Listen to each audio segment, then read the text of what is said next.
नरक के 3 द्वार होते हैं। वासना, क्रोध और लालच परमात्मा को प्राप्ति के इच्छुक ब्रह्मचर्य का पालन करते हैं।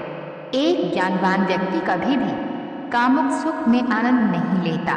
कोई भी इंसान जन्म से नहीं बल्कि अपने कर्मों से महान बनता है। प्रबुद्ध व्यक्ति के लिए गंदगी का ढेर, पत्थर और सोना सभी समान हैं।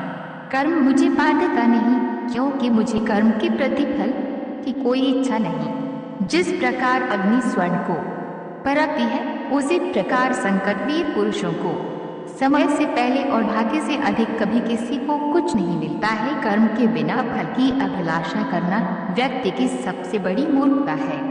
यह सृष्टि कर्म क्षेत्र है। बिना कर्म किए यहाँ कुछ भी हासिल नहीं हो सकता। जो मन को नियंत्रित नहीं करते, उनके लिए वही शत्रु के समान कार्य करता है। जो दान बिना सत्कार के कुपात्र को दिया जाता है, वही तमस दान कहलाता है। अपने अनिवार्य कार्य करो, क्योंकि वास्तव में कार्य करना निष्क्रियता से बेहतर है। सदैव संदेह करने वाले व्यक्ति के लिए प्रसन्नता ना इस लोक में है, ना ही कहीं और। फल की अभिलाषा छोड़कर कर्म करने वाला पुरुष ही अपने जीवन को सफल बनाता है। जो हुआ वो अच्छा हुआ, जो हो रहा है वह अच्छा हो रहा है, जो होगा वो भी अच्छा ही होगा। मेरा तेरा, छोटा बड़ा, अपना पराया मन से मिटा दो, फिर सब तुम्हारा है और तुम सबके हो। मन की गतिविधियों, होश, श्वास और भावनाओं के माध्यम से भगवान की शक्ति सदा तुम्हारे साथ है। धरती पर जिस प्रकार मौसम में बदलाव आता है, उसी प्रकार जीवन में भी सुख दुख आता जाता रहता है। लोग आपके अपमान के बारे में हमेशा बात करेंगे। सम्मानित व्यक्ति के लिए अपमान मृत्यु से भी बदतर है। आप ज्ञान की तलवार से अपने हृदय से अज्ञान के संदेह को काटकर अलग कर दो। उठो, अनुशासित रहो। सफलता जिस ताले में बंद रहती है, वे 2 चाबियों से खुलती है। एक कठिन परिश्रम और दूसरा दृढ़ संकल्प। मैं भूतकाल, वर्तमान और भविष्य काल के सभी जीवों को जानता हूँ, लेकिन वास्तविकता में मुझे कोई नहीं जानता है। जो दान कर्तव्य समझकर बिना किसी संकोच के किसी जरूरतमंद व्यक्ति को दिया जाए, वह सात्विक माना जाता है। जो पुरुष सुख तथा दुख में विचलित नहीं होता और इन दोनों में संभाव रहता है, वह निश्चित रूप से मुक्ति के योग्य है। कर्म वो फसल है जिसे इंसान को हर हाल में काटना ही पड़ता है, इसलिए हमेशा अच्छे बीज बोए ताकि फसल अच्छी हो। जो लोग भक्ति में श्रद्धा नहीं रखते, वे मुझे पा नहीं सकते, अतः वे इस दुनिया में जन्म मृत्यु के रास्ते पर वापस आते रहते हैं। मैं धरती की मधुर सुगंध हूँ, मैं अग्नि की ऊष्मा हूँ। सभी जीवित प्राणियों का जीवन और सन्यासियों का आत्मसंयम भी मैं भी हूँ। वह जो सभी इच्छाएं त्याग देता है और मैं और मेरा की लालसा और भावना से मुक्त हो जाता है, उसे शांति प्राप्त होती है। मेरे लिए ना कोई घृणित है ना प्रिय, किंतु जो व्यक्ति भक्ति के साथ मेरी पूजा करते हैं, वो मेरे साथ हैं और मैं भी उनके साथ हूँ। मनुष्य को जीवन की चुनौतियों से भागना नहीं चाहिए और न ही भाग्य और ईश्वर की इच्छा जैसे बहानों का प्रयोग करना चाहिए। मनुष्य को परिणाम की चिंता किए बिना, लोभ लालच बिना एवं निस्वार्थ और निष्पक्ष होकर अपने कर्तव्यों का पालन करना चाहिए। जिस तरह प्रकाश की ज्योति अंधेरे में चमकती है, ठीक उसी प्रकार सत्य भी चमकता है। इसलिए हमेशा सत्य की राह पर चलना चाहिए। जिस मनुष्य के अंदर ज्ञान की कमी और ईश्वर में श्रद्धा नहीं होती, वो मनुष्य जीवन में कभी भी आनंद और सफलता को प्राप्त नहीं कर पाता। जब जब इस धरती पर पाप, अहंकार और अधर्म बढ़ेगा, तो उसका विनाश कर धर्म की पुनः स्थापना करने हेतु मैं अवश्य अवतार लेता रहूंगा। वह व्यक्ति जो अपनी मृत्यु के समय मुझे याद करते हुए अपना शरीर त्यागता है, वह मेरे धाम को प्राप्त होता है और इसमें कोई संशय नहीं है। जन्म लेने वाले के लिए मृत्यु उतनी ही निश्चित है जितना कि मृत होने वाले के लिए जन्म लेना। इसलिए जो अपरिहार्य है उस पर शौक मत करो। वह जो वास्तविकता में मेरे उत्कृष्ट जन्म और गतिविधियों को समझता है, वह शरीर त्यागने के बाद पुनः जन्म नहीं लेता और मेरे धाम को प्राप्त होता है। जो होने वाला है वो होकर ही रहता है और जो नहीं होने वाला वे कभी नहीं होता। ऐसा निश्चय जिनकी बुद्धि में होता है, उन्हें चिंता कभी नहीं सताती है।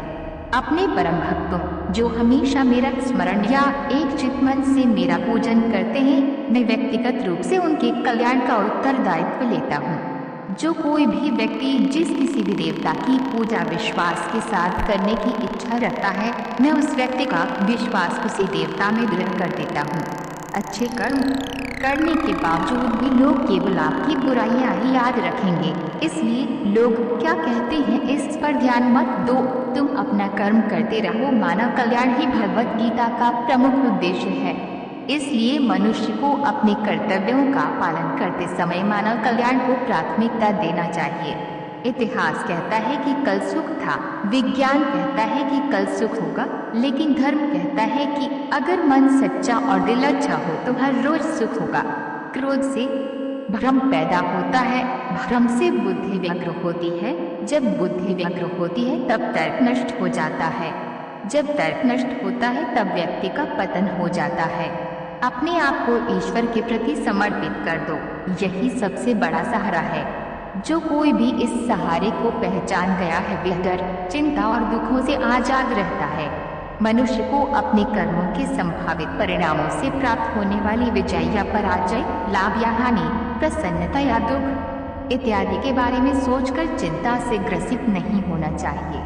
तुम क्यों व्यर्थ में चिंता करते हो? तुम क्यों भयभीत होते हो? कौन तुम्हें मार सकता है? आत्मा न कभी जन्म लेती है और न भी इसे कोई मार सकता है। यही जीवन का अंतिम सत्य है।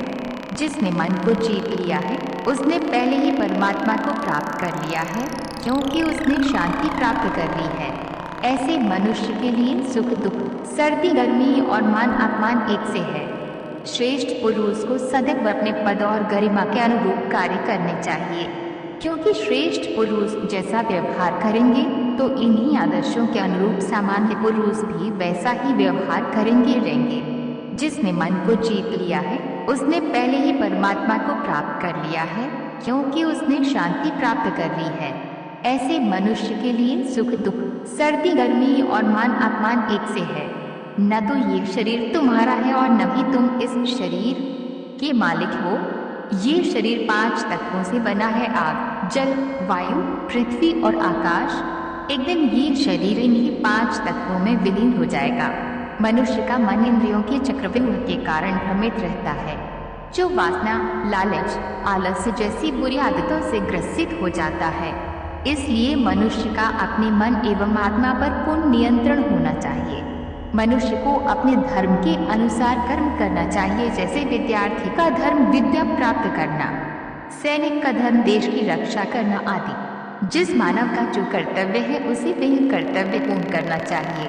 मैं सभी प्राणियों को एक समान रूप से देखता हूँ। मेरे लिए न कोई कम प्रिय है न ही ज्यादा, लेकिन जो मनुष्य मेरी प्रेम पूर्वक आराधना करते हैं वो मेरे भीतर रहते हैं और मैं उनके जीवन में आता हूँ। तुम्हारा क्या गया जो तुम रोते हो? तुम क्या लाए थे जो तुमने खो दिया? तुमने क्या पैदा किया था जो नष्ट हो गया? तुमने जो लिया यहीं से लिया, जो दिया यहीं पर दिया। जो आज तुम्हारा है कल किसी और का होगा, क्योंकि परिवर्तन ही संसार का नियम है। जो मनुष्य जिस प्रकार से ईश्वर का स्मरण करता है उसी के अनुसार ईश्वर उसे फल देते हैं। कंस ने श्री कृष्ण को सदैव मृत्यु के लिए स्मरण किया तो श्री कृष्ण ने भी कंस को मृत्यु प्रदान की। अतः परमात्मा को उसी रूप में